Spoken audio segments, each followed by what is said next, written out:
In the latest news, MAS tells Binance to halt services in latest crypto hit and added Binance to alert watch list.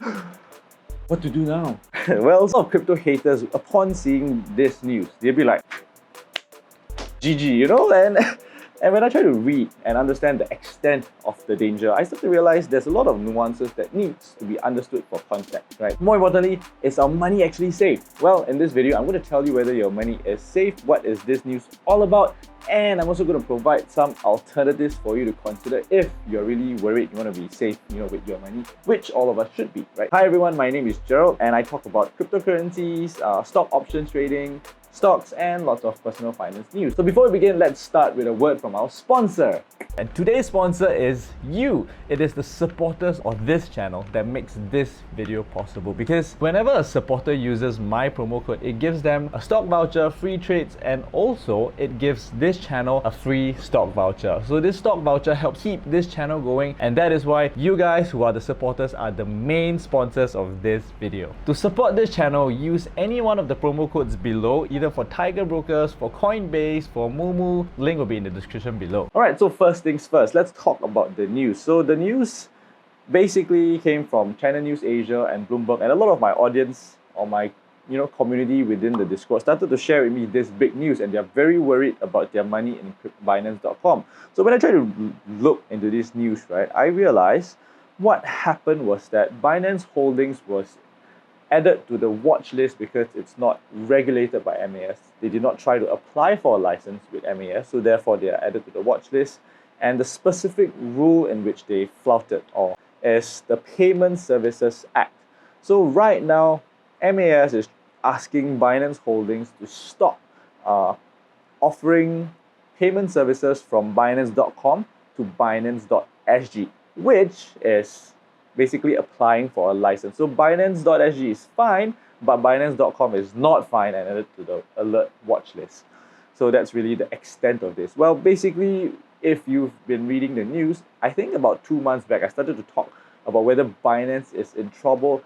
And if you want, you can watch the article with the video over here. And more importantly, as of now, as I dig deeper and understand a little bit more of the context, I am in a personal opinion that Binance will likely survive this.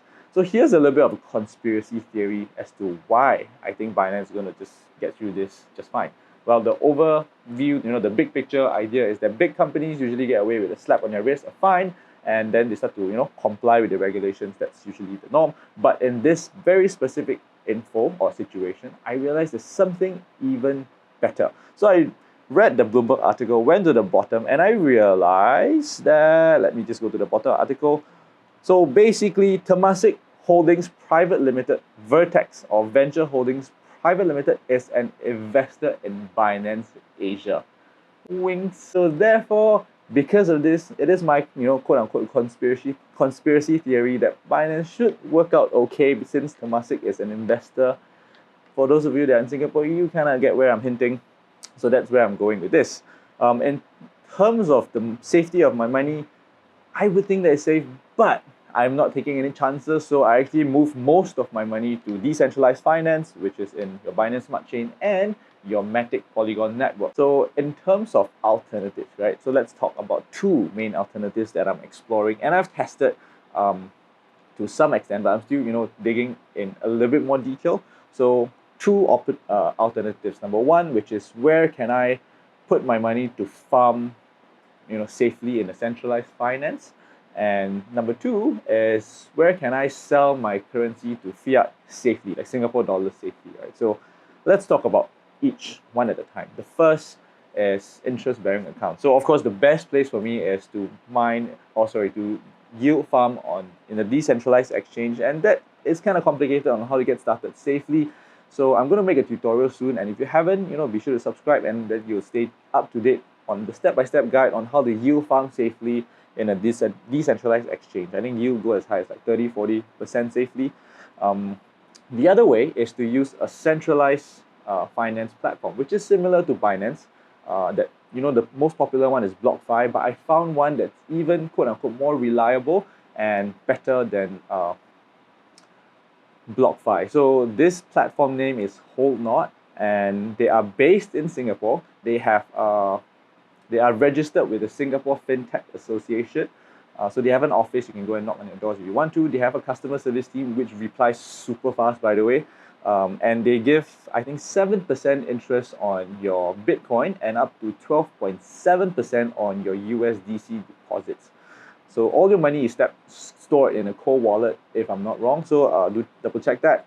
And to get started, all you need to do is go to their website or use the iOS app if you are an iOS user, and use the promo code Gerald, and you would be able to get started. So I personally deposited $1,500 to test. And what I really like about this platform is that I can deposit in USDC and then get my earnings in Bitcoin. So that's what blew my mind away. I really like this idea that I can earn interest in a different currency. So that basically allows me to keep in USDC, which is quote unquote safer, and at the same time earn and speculate in Bitcoin, right? So that's why I like this platform.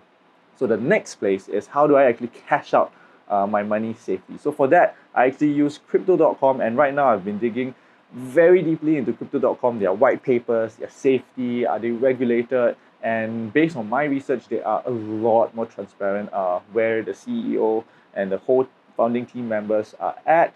And in terms of regulation, they are complying. They try to apply with MAS, and they are exempted because of the current MAS rules. So they are trying to comply, and they also partner with Xfirst, which is our, the main platform to cash out if you are into cryptocurrencies, right? So I tried cashing out, and the fees are really reasonable.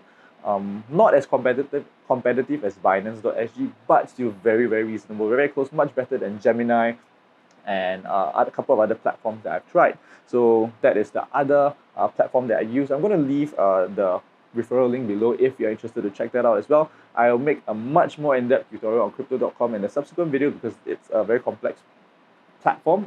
So there are a lot of areas which they would take like a spread if you're not careful.